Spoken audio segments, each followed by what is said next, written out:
अस्सलाम वालेकुम dear students. आज हम लेक्चर नंबर 2 पढ़ेंगे जिसमें कालिब की इकसाम होंगी, मतलब टाइप्स ऑफ मैट्रिसेस होंगी।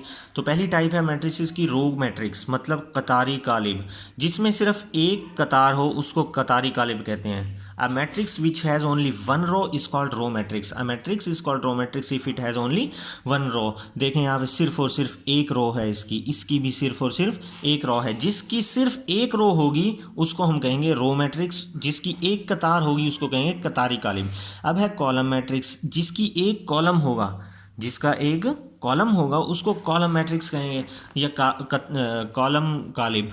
ठीक है, ये देखें सिर्फ और सिर्फ एक कॉलम है और 3 कतारें हैं। इसकी कतारों की तादाद जितनी मर्जी होनी चाहिए, लेकिन सिर्फ कॉलम एक होना चाहिए। रेक्टेंगुलर मैट्रिक्स कहते हैं मुस्ततीली कालिब को। तो मुस्ततीली कालिब वो होती है जिसमें कतार और कॉलम आपस में बराबर ना हो। तो number of rows is not equal to number of column. यहाँ पे लिख दें number of rows is not equal to the number of columns. ठीक है, समझ में आई बात की। देखें यहाँ पे 1 2 3 रोज हैं, 1 2, तो कॉलम 2 हैं, रोज 3 हैं, दोनों की तादाद बराबर नहीं है। ठीक है, ये 1 2, ये 1 2 3, तो कतार 2 हैं, कॉलम 3 है, तो दोनों की तादाद बराबर नहीं है। तो ये मुस्ततीली मैट्रिक्स है, रेक्टेंगुलर मैट्रिक्स है। स्क्वायर मैट्रिक्स कहते हैं मुरब्बी कालिब को। ठीक है, वो कालिब जिसमें कतार और कॉलम दोनों बराबर हों। जी a matrix which has equal number of rows and columns. Look at this 1 2, 2 rows 1 2, 2 columns. तो कॉलम्स और कतार आपस में बराबर हैं, कॉलम और रोज आपस में इक्वल हैं, इसी वजह से ये स्क्वायर मैट्रिक्स, ये 1 2 3, ये 1 2 3। ठीक है, नल और जीरो मैट्रिक्स नाम से है कि जीरो मैट्रिक्स तो सब में जीरो होगा। ट्रांसपोज मैट्रिक्स क्या कहेंगे हम, कि ऐसी matrix which can be change bye rose into column और कॉलम इनटू रोज, कि हम कॉलम को रोज में चेंज कर दें और रोज को हम कॉलम में चेंज कर दें, उसको हम कहते हैं ट्रांसपोज ऑफ अ मैट्रिक्स। ठीक है, ऐसी कालिब जिसमें कतार को कॉलम में तब्दील कर दें और कॉलम को कतार में तब्दील कर दें, उसको हम ट्रांसपोज कालिब का ट्रांसपोज कहते हैं। ठीक है, आगे है नेगेटिव ऑफ अ मैट्रिक्स, मतलब कालिब की मनफी नफ़ी। क्या है वो, कि साइन चेंज, अलामत चेंज कर देनी है, साइन चेंज कर देना है। ये +1 है तो -1 कर देना है, -1 2 है तो +2 कर देना है। ये +3 है जिसके साथ कोई साइन नहीं होता वो प्लस होता है, +3 है तो -3 कर देना है, +4 है तो -4 कर देना है। क्या कर देना है, सिर्फ हमने इसकी अलामतों को तब्दील कर देना है। इसको कहते हैं मनफी, कालिब की मनफी या negative of a matrix. Symmetric matrix में क्या है कि जो मैट्रिक्स का ट्रांसपोज हो वो अपने आप के इक्वल आ जाए, उसको सिमेट्रिक कहते हैं। फॉर एग्जांपल ये देखें, ये 1 2 3, इसको ऐसे लिख दें 1 2 3। ठीक है, ये 2 -1 4, इसको ऐसे लिख दें 2 -1 4। ठीक है, इस 3 4 0, इसको ऐसे लिख दें 3 4 0। मैं फिर बता रहा हूँ, इसका जो ट्रांसपोज लेने मैंने यहाँ पे ट्रांसपोज कैसे लेते हैं बोला, ये कॉलम है, इसको रोज में चेंज कर दें 1 2 -1 2 1 4 2 1 4 3 0 -2 3 0 -2, मतलब कॉलम को हमने रोज में चेंज कर दिया है। ठीक है, तो इसी तरह यहाँ पे करना है, ये 1 2 3 लिखा हुआ है, इसको ऐसे 1 2 3 लिख देना है, 2 -1 4 2 -1 4 3 4 0 3 4 0। लेकिन अब आप नोट करें, देखें 1 2 3 1 2 3 2 -1 4 2 -1 4 3 4 0 3 4 0। ये तो ट्रांसपोज लेने के बाद भी अपने आप के इक्वल आ गया, इसीलिए इसको हम कहते हैं सिमेट्रिक मैट्रिक्स। ठीक है, उर्दू में भी इसको सिमेट्रिक मैट्रिक कहते हैं, कि जो कालिब अपने ट्रांसपोज के बराबर हो उसको सिमेट्रिक मैट्रिक्स कहते हैं। अब है स्क्यू सिमेट्रिक। स्क्यू सिमेट्रिक में भी वही चीज़ होती है, हमें ट्रांसपोज लेना पड़ता है। फॉर एग्जांपल ये हमारे पास एग्जांपल है, ये 0 -2 -3, इसको यहाँ पे ऐसे लिख देंगे 2 0 -1, ये 2 0 -1, ये 3 1 0 और 3 1 0। ठीक है, अब हमने करना क्या है, एक फ़र्क ये है बस, इसको बाहर भी माइनस से मल्टीप्लाई करवा देना है और अंदर भी माइनस से मल्टीप्लाई करवा देना है।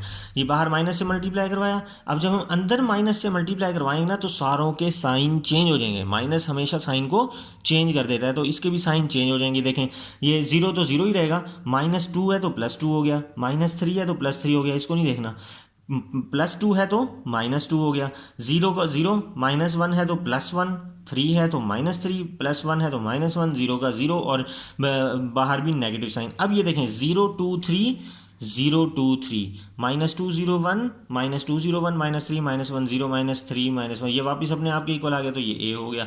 तो क्या चला, पता ये चला कि पहले हमने उसका ट्रांसपोज लेना है, ट्रांसपोज लेने के बाद अंदर माइनस से मल्टीप्लाई करवा देना है, फिर वो वापस उसके इक्वल आ जाएगा, तो इसको कहते हैं हम स्क्यू सिमेट्रिक्स। तो हमारे पास क्यू सिमेट्रिक भी होगी। अब है डायगोनल मैट्रिक्स। डायगोनल मैट्रिक कहते हैं वित्तरी कालिब को।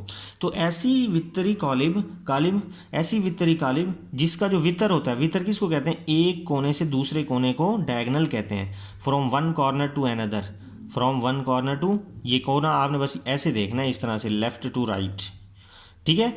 इनको कहते हैं मेन डायगोनल, इसका नाम है मेन डायगोनल।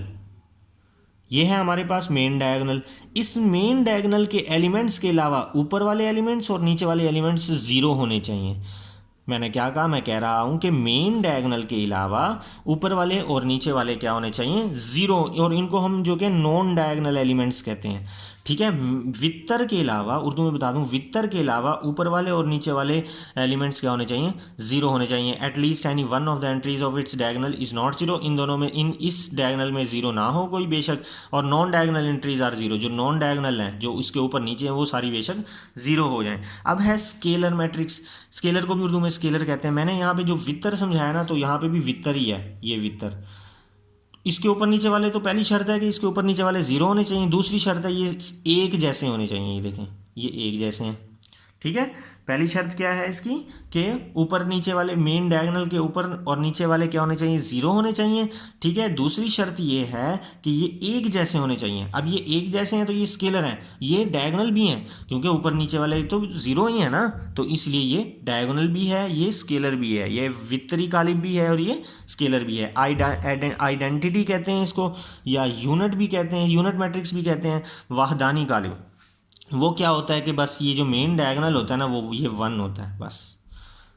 इस मेन डायगोनल में हमारे पास क्या होना चाहिए, वन होना चाहिए, ओनली वन होना चाहिए, वन के अलावा कोई एलिमेंट नहीं होना चाहिए, उसको आइडेंटिटी कहते हैं। अब चूंकि वन सेम है ना, तो इसको हम स्केलर भी कहेंगे। स्केलर में मैंने यही पढ़ाया, जो सेम होने चाहिए वो स्केलर होंगे। आइडेंटिटी में क्या होने चाहिए, वन होने चाहिए, ठीक है। आइडेंटिटी में सिर्फ वन होने चाहिए, स्केलर में एक जैसे होने चाहिए, ठीक है। और ये डायगोनल भी है। डायगोनल की कंडीशन ये है कि ऊपर नीचे वाले जीरो हो, तो ये आइडेंटिटी तीनों मैट्रिक्स को कहते हैं, ठीक है। डियर स्टूडेंट्स, उम्मीद है आज आपको टाइप्स ऑफ मैट्रिक्सिस मैंने आपको सारी पढ़ा दी हैं, ठीक है। नेक्स्ट वीडियो लेक्चर में मैं आपको एक्सरसाइज नंबर 1.2 का सॉल्यूशन करवाऊंगा, ठीक है। तब तक के लिए अल्लाह हाफिज़।